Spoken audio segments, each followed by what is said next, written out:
কড়াইতে তেল দিয়ে নিলাম। এখন দিয়ে দিব পেঁয়াজ কুচি। আমি এখানে দিয়ে দিতেছি লবণ।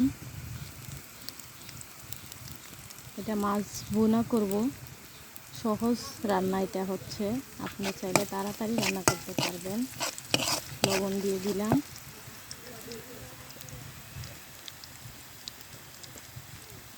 তারপর হলুদের গুঁড়া,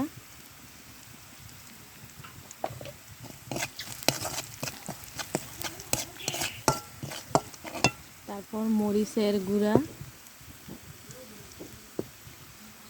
আমি আমার মতন দিচ্ছি, আমি মরিচ কম খাই, তার জন্য কমই দিই। আপনারা চাইলে যে যার মতো দিতে পারেন। এটা হচ্ছে মাছ ভুনা। তারপর দিয়ে দিতেছি টমেটো কুচি।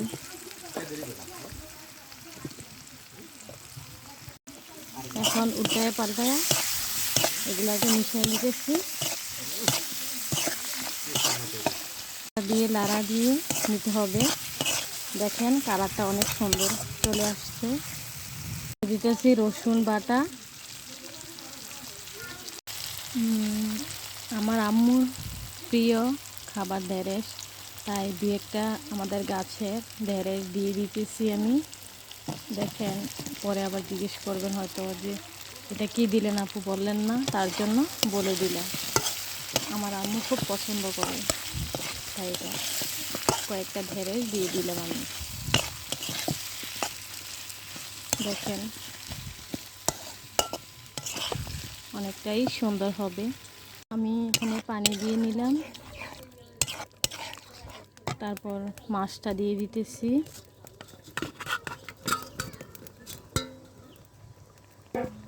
মাছটা দিয়ে ভালো করে নাড়াচাড়া দিয়ে, আসলে আমি একা হাতে করতে হয়, কারণ আমার সহযোগিতা করার মতন কেউ নেই। আমার আম্মু শুধু, আমার আব্বু নেই। আমি খুব আশা করি আপনাদেরকে রান্না করে দেখাচ্ছি। আপনারা আমাকে প্লিজ সাবস্ক্রাইব করে দিয়েন, যাতে আমি সামনের দিকে এগিয়ে যেতে পারি আপনাদের সাহায্য নিয়ে। প্লিজ ভাইয়া ও আপুরা আমাকে সাহায্য করবেন।